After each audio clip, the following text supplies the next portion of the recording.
Jemi bashkë tani miq me të ftuarën për ditën e sotme. Në studio kam të ftuar Lura Pollozhanin. Mirë se erdhe. Mirë si u gjeta, mirëmëngjes. Mirëmëngjes. Si të duket Maqedonia, se ti vjen e shkon? Vje shkoj edhe gjithmonë me risi sa herë vi. Po mirë tashi ka dalë edhe dielli. Edhe kur del dielli, gjithçka duket shumë më pozitive. Edhe më produktiv jemi në përgjithësi si njerëz.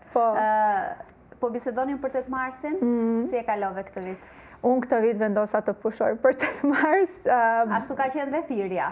Po, do me thënë është edhe kjo idea që shumë shpesh është, sidomos në këtë botën e sotshme, glorifikohet të qenurit gjithkohën e zënë ose i zënë, që normal është okej të punojmë, po nga ana tjetër është edhe shumë e rëndësishme të pushojmë. Gjithashtu mendoj në të njëjtën kohë që isha në pushim, po lexoja një libër për burnout ose për djegje nga puna, si i bie në Shqip, nuk e di sakt për kthimin. Ashtu më duket se di cili është termi i duhur që përdoret. Po mendoj që është shumë adekuat të djegësh nga puna, ku do me thënë nga, jo vetëm nga obligimet do me thënë në sferën profesionale, po dhe obligimet që sjellim edhe në jetën personale, sidomos ky libri është më shumë i fokusuar për shembull tek gratë, edhe si burnout ose djegje nga puna, sekretet e tejkalimit të stresit, edhe është i shkruar nga 2 motra. Amelia dhe Julie, ja harroj mbi emrin se kam pak më të vështirë, po unë për herë të parë i dëgjova kur ishte koha Covidit, edhe atëherë më pa ndihmuar shumë një bisedë mes atyre që ta fus Covidin atë, tash i harrojmë që kanë kaluar 5 vjet nga Covidi ndoshta. Po, do me thënë, edhe atëherë ishte kjo idea e punës, e obligimit që kanë femrat ekstra brenda shtëpisë, edhe në aspektin e kujdesit, kështu që shumë e rëndësishme, sidomos si gra, që herë do kur do, të marrim pushim, e di që tingëllon ndonjëherë si pozitë e privilegjit, po mendoj që nuk duhet ta bëjmë pushimin privilegj, sepse nëse e bëjmë privilegj, atëherë e humbim këtë aspektin e nevojës, sepse pushimi është nevojë në fakt. Mbi të gjitha.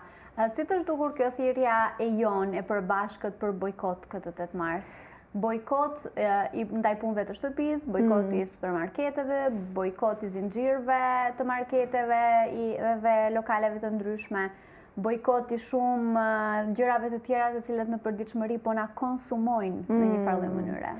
Shumë event, edhe mendoj që është edhe në rrjedh me një lodhje që shumë njerëz e kanë me aspektin, edhe mendoj që lëvizjet feministe në këtë aspekt gjithmonë ka qenë në vijë me atë që ndodh edhe që është çështja më interesante ose më që i shqetëson njerëzit, edhe mendoj që bojkoti në këtë rast e tregon edhe faktin që njerëzit janë edhe të lodhur, edhe nga, domethënë, puna, edhe nga stresi, edhe nga frustrimet e jetës, po edhe nga fakti që shumë gjëra po ndryshojnë, edhe ndoshta neve ndihemi shumë shpesh të pafuqishëm vis-a-vis këtyre gjërave që në aspektin e politikës, ndoshta dalim votojmë, po pastaj ata njerëz që i kemi votuar nuk i përmbushin, po na dëshprojnë edhe nuk i përmbushin ato premtimet që i kanë bërë, ose është edhe ky aspekti global, tani jemi më të lidhur se kurrë, edhe shumë shpesh për shembull votohet Trumpi edhe ka efekte për neve këtu, për shembull kanë njerëz që kanë humbur punën në Maqedoni shkaku i vendimeve që janë marrë në Amerikë apo jo.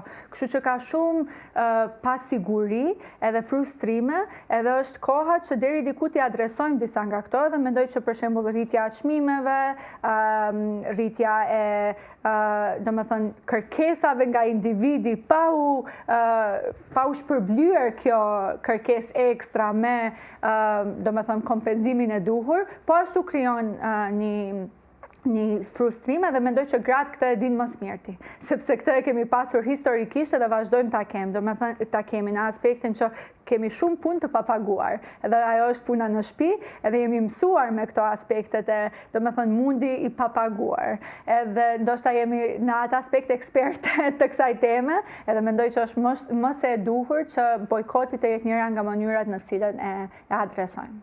Unë i thash mamit tim atë ditë, e pyeta çfarë po bën, më tha po pastroj. Thash sot nuk duhet të pastroj, se është ditë bojkoti. Më thanë që ose nuk pastroj sot, do duhet të pastroj nesër. Dhe kjo është një realitet i grave tona që edhe i neve të gjithave në fakt, sepse jemi pjesë e një sistemi që funksionon në mënyrë të tillë. Mendon që ka një mënyrë se si mund të rregullohet? Sepse ka pasur lëvizje të ndryshme, ka lëvizje të ndryshme në Evropë, në Amerikë. për rregullimin e punës së papaguar, ndërkohë që tek ne vazhdon bara të jetë mbi gratë plotësisht. Mendoj që zgjidhja është kolektive, në aspektin që mendoj që nëse nuk ndërmiremi gjithë në ndryshim pak më sistematik të çështjes, vazhdojmë me të njëjtat probleme, sepse fatkeqësisht në nivelin global akoma jemi mbrapa, domethënë e pas një studim që për të arritur në barazi gjinore do duhen edhe 130 e kusur vite, që me siguri aktivistët e kanë dëgjuar përpara 130 viteve, domethënë në atë aspekt duket sikur gjërat po ndryshojnë, po s'po ndryshojnë. Kështu që mendoj që një qasje më kolektive ku marrim përgjegjësi gjithë në aspektin e sferave të jetës tonë, a janë këto profesionale apo personale, mendoj që është shumë e rëndësishme, solidariteti gjithashtu, edhe mirë kuptimi. Për shembull, gjatë Covidit filloi të flitet shumë atëherë për shëndetin mendor, edhe kuptuam për shembull sa e rëndësishme është në shumë sfera, diskutohet për shembull sa e rëndësishme është puna, sa e rëndësishme është pushimi, sa e rëndësishme është të ndash këto të dyja, sa e rëndësishme është edhe aspekti kolektiv i kujdesit.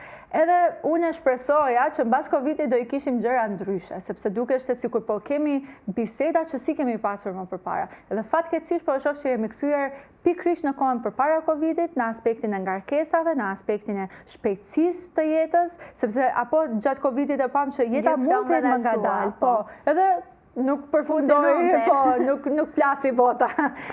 Do me thënë në atë aspekt, edhe shpresoja që kjo do na bën të gjithë të mendojmë, po tash e shoh që unë kam më shumë email se kur, më shumë do me thënë angazhime, më shumë gjithkohën edhe e njëjta si me mamin tënde dhe unë, do me thënë shumë shpesh e gjej veten që punoj mbas orarit, sepse nuk dua ta lë për nesër, nuk dua ta lë për fundjavë, pastaj them po pse ta lë për fundjavë? Për fundjavë duhet të pushosh.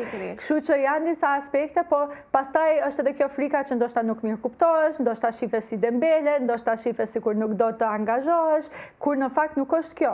Kështu që duhet të jetë edhe, prandaj mendoj që solidariteti dhe kolektivizmi është përgjigjja, për shkak se duhet gjithë të kemi një mjendësi ndryshe. Për ndryshe, ai person që bën ndryshimin, ai do ndihet më i sulmuar, sepse je ti ajo që s'do. Nuk janë gjithë, po ti e pas ke problemin, s'është sistemi. Edhe prapë, edhe këtu, gratë janë ndoshta ekspertë, po, sepse gjithmonë, do me thënë, momentin që ti del pak nga vija, ti e problemi. Nuk është vija që është e vendosur në një vend arbitrar. Barazia gjinore dhe feminizmi shihen shumë shpesh si luftë ndaj burrave. Përse mendon që është kështu? Ka një perceptim të këtillë? Sepse mendoj që patriarkalizmi është marrë si burrat, kur në fakt patriarkalizmi është një sistem shumë më i gjerë se burrat, është një mënyrë e jetës që ne kemi adaptuar globalisht, do me thënë nuk është që kemi këtë vetëm në Maqedoni, edhe unë mendoj që patriarkalizmi në fund të ditës i dëmton edhe burrat. Neve shohim tani për shembull që ka një krizë ku për shembull shumë burra ndjehen sikur nuk mund të gjejnë partnere, sepse nuk janë mësuar që t'i adresojnë ato çështje emotive që të bën një partner më të mirë. Për shembull, të flasim për nivelin personal, po mundemi edhe profesional, sepse ti nëse nuk e ke një lloj të komunikimit të zhvilluar, sepse si burr nuk duhet ta kesh, atëherë kjo është edhe shkon në domin tënd edhe në rrafshin profesional. Kështu që mendoj që shumë njerëz shumë burra e kanë internalizuar patriarkalizmin dhe mendojnë që sistemi i tyre, kur në fakt ky sistem po e shohim që më nuk funksionon as për ta. Sepse gjërat po ndryshojnë, edhe duhet të ndryshojnë, edhe prandaj feminizmi nuk është kundër burrave, është kundër një sistemi që favorizon në mënyrë të padrejtë një grup, po edhe në të njëjtën kohë na bën edhe burrat, edhe femrat, edhe gjini, domethënë që mund të identifikohen ndryshe, na bën të ndihemi edhe të veprojmë në mënyra që ndoshta nuk janë të natyrshme për secilin prej nesh, sepse neve gjithë jemi ndryshe, edhe ashtu shqyqyr që jemi, kështu që fakti që mund të marrim edhe mund të zhvillohemi në mënyrën që ne na vjen më natyrshëm, ajo do ishte bota më bukur, sipas me, dhe kjo është një botë që një sistem patriarkal nuk e lejon. As te burrat, as te femrat, as te askush. Edhe kjo është lufta, nuk është kundër burrave, është kundër një sistemi të padrejtë. Definitivisht. Përmendë pak Trumpin, do kisha dashur të ndalem pak tek forcimi i ekstremit të djathtë në botë në përgjithësi dhe rikthimi të disa vlera të cilat ne mendonim që i kishim tejkaluar në kuptimin e gjëja e parë që u prek ishte janë pikërisht të drejtat e grave, apo është pikërisht nuk ka gjini, ka vetëm seks, ajo që se në Shqip si ta definosh, po është në gjuhën angleze, ajo që definohet në lindje, jo ajo që ti je më pas. Kështu që këto ndryshime po e shohim që duam ose s'duam prekin të drejtat e grave dhe ndoshta fillimin e kanë që aty. Si është në përgjithësi, përse mendon që kjo valë e ekstremit të djathtë është në rritje? Sepse ka frikë, edhe ka frustrime dhe fatkeqësisht mendoj kjo është një përgjigje shumë e thjeshtuar në aspektin që ka dhe aspekt më të ndërlikuar, por mendoj që baza vjen te frika. E djathta ekstreme e përdor frikën në mënyrë briljante, si emocion shumë i fuqishëm politik. Edhe në këtë aspekt mendoj që frika nga tjetri që partitë politike me shekuj e kanë mobilizuar, në këtë rast mobilizohen nga gra, nga grupe që njerëzit më shumë imagjinojnë se sa që janë do një kërcënim real. Edhe në këtë aspekt, këto frustrime që i përmenda më herët, që neve gjithë ndjejmë, gjithë duam të kemi një përgjigje të thjeshtë. Për shembull, ky ka fajin, ajo e ka fajin, ky grup e ka fajin. Kemi nevojë të dim kush. Pikërisht. Edhe shumë e lehtë, mos themi që neve pas kemi fajin, domethënë për faj është te dikush tjetër, ose si themi neve në Shqip, faj është jetim. Në këtë rast nuk është jetim, po është domethënë më i ngulitur në disa grupe që janë më të marginalizuara dhe si rezultat nuk kanë ndoshta pushtetin për të mbrojtur veten në atë nivel që duhet për të shkuar kundër këtyre forcave. Edhe si rezultat e kemi në vend që ta zgjidhim atë frustrim, neve në fakt i vëm flak, edhe ajo e bën domethënë të djathtën ekstreme shumë më të fuqishme. Edhe ta lidhi prapë në sistemin e patriarkalizmit, është e lidhur sepse mendoj që është ky aspekti i disa vlerave dhe disa mënyrave të qenurit që e justifikon këtë frikën edhe ndoshta edhe mlefin që e fajson tjetrin. Mlefi për mua nuk është diçka e keqe, neve feministët e kemi mlefin për arsye shumë të justifikueshme. Dhe jemi proud of it. An angry feminist and proud. Domethënë nuk janë vetëm emocionet e mira që duhet i marrim parasysh, po është shumë e rëndësishme se si i kanalizojmë këto emocione. Fatkeqësisht forcat të majtës ose të qendrës nuk kanë mësuar akoma se si të punojnë me emocione. Edhe si rezultat, e kemi një të djathtë ekstreme që funksionon me aspektin më primal të njeriut, me frikën, edhe nuk kemi kundërvënie. Nuk kemi diçka, për shembull Obama kur e kishte më përpara në 2008 kampanjen, hope, apo jo, shpresa është kundërvënia.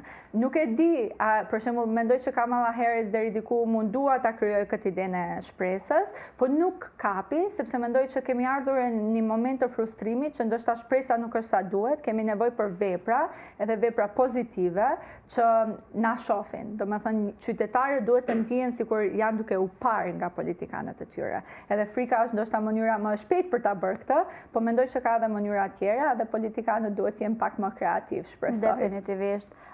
Një prej çështjeve që më shqetëson në thojza po e them, është që shumë gra të cilat sot gëzojnë privilegje për shkak të feminizmit dhe për shkak të lëvizjeve feministe dhe për shkak të disa individëve të caktuar të cilat kanë luftuar që këto gra sot të kenë shumë të drejta, të kenë të drejtën e punës, të kenë të drejtën e votës, të kenë të drejtën e pushimit të lindjes, të kenë të drejtat reproduktive dhe shumë të tjera, dalin dhe thonë, po ç'na duhet feminizmi.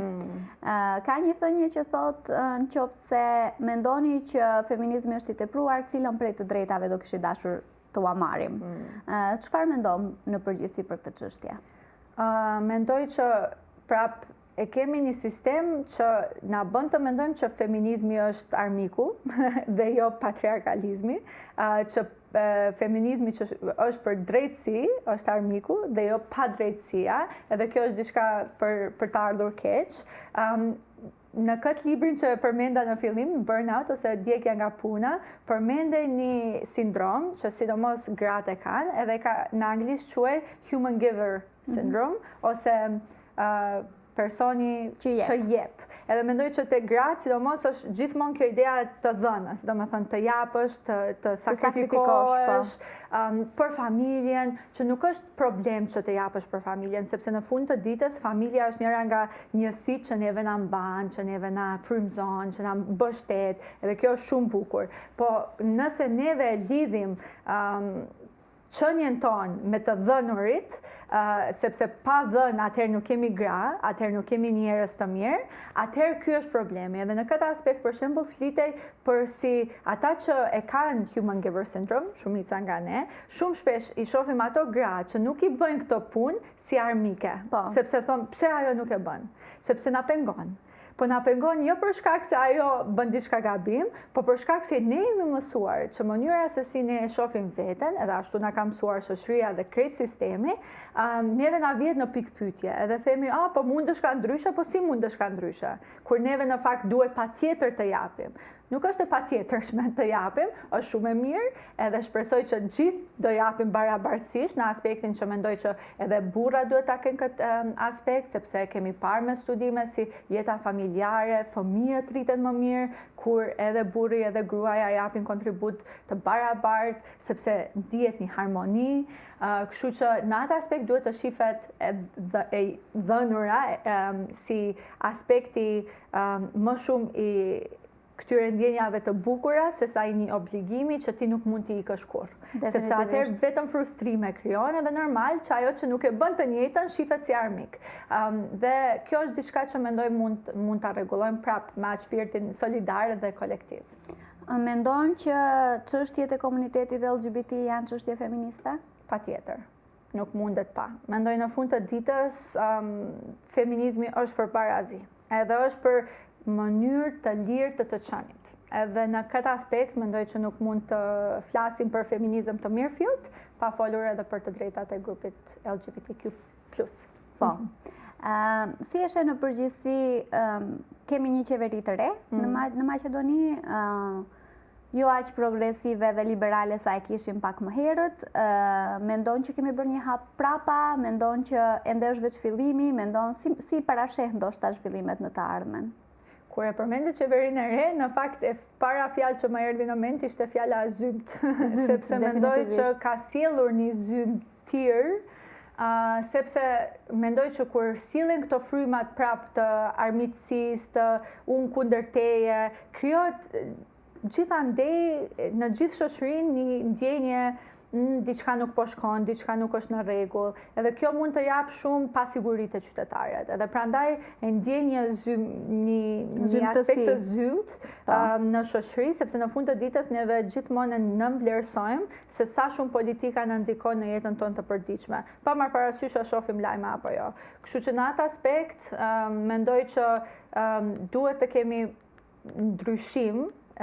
Nuk mendoj në nivelin e qeverisë, atë ndryshime sjellin votat edhe sjellin zgjedhjet, po ndryshim në aspektin e një qeverie me deputet edhe me, sepse kanë edhe shumicën në parlament, që mendojmë prapë për të mirën e qytetarit, edhe unë nuk e shoh këtë aspekt prapë, do më thënë ngelet gjithmonë qytetari humbës, edhe prandaj edhe po dalin këto protestat, prandaj kemi edhe bojkotet, sepse në fund të ditës po shifet që ndoshta politikanët nuk i shohin interesat e qytetarit aq shumë, edhe ka ardhur koha t'i marrim gjërat në dorë vet. Që unë gjithmonë e mbështes, sepse sipas meje lëvizjet sociale, protestat janë diçka që tregon një demokraci të mirëfillt dhe të shëndosh, por nga ana tjetër mendoj që edhe politikanët nuk duhet i marrin këto gjëra sikur hajtë se po dalin, po bojkotojnë, po si diçka serioze që tregon një sëmundje të shoqërisë ose një frustrim ose një lodhje që politikisht është diçka shumë shqetësuese.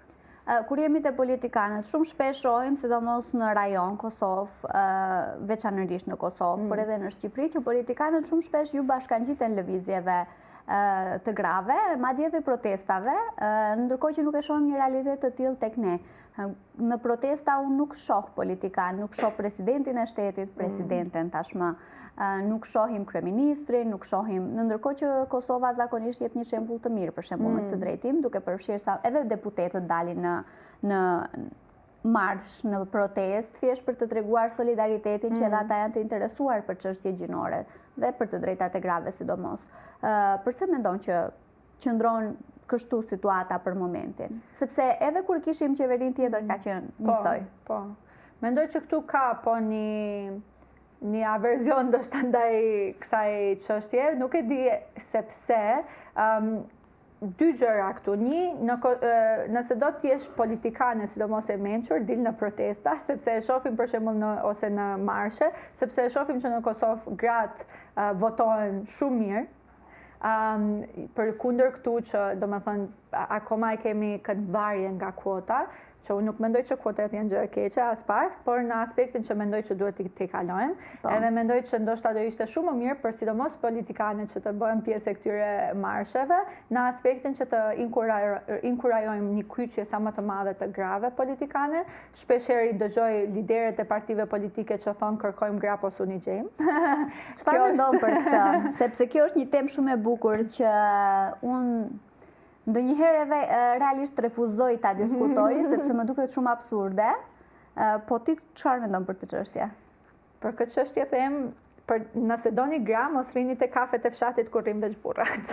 Sepse shumë shpesh, domethënë, unë e di se si funksionojnë partitë politike në nivelin lokal dhe vendor, dhe shumë shpesh mbajnë këto takimet në disa vende të zymta të vogla, ku shumica ku dominojnë burrat, ku ndoshta po shkojnë një grua do flasi e gjithë mahalla. Shko ti te gruaja, shko ti te vendi ku ato ndihen të sigurta. Sepse po nuk shkova aty, atëherë mos më thuaj që kërkova gra.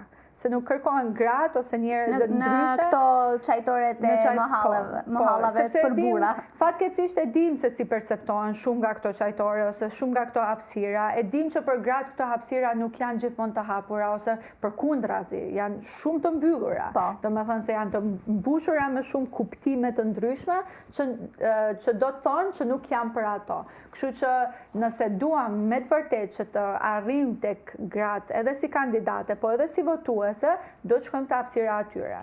Realisht, unë kam pasur një rast kur një grua më tha, Rita, nëse do të kuptosh problemet e grave në politik, kërkoj ato fillimisht në shtabet e partijake, sepse gratë nuk guxojnë as të shkojnë në shtabet partijake, sepse janë hapësira të burrave. Edhe realisht që aty fillon problemi. Mos flasim pastaj për më tutje. Lura, faleminderit shumë për këtë intervistë. U kënaqa shumë, sepse kjo është temë që mua më fle, edhe e kam shumë për zemër. Faleminderit për kohën, faleminderit që më njoftove që je këtyre në Maqedoni, sepse të thash që dua patjetër të realizoj një intervistë me ty, edhe të presim prapë. Faleminderit shumë, ishte kënaqësi edhe për mua. Kënaqësia ime.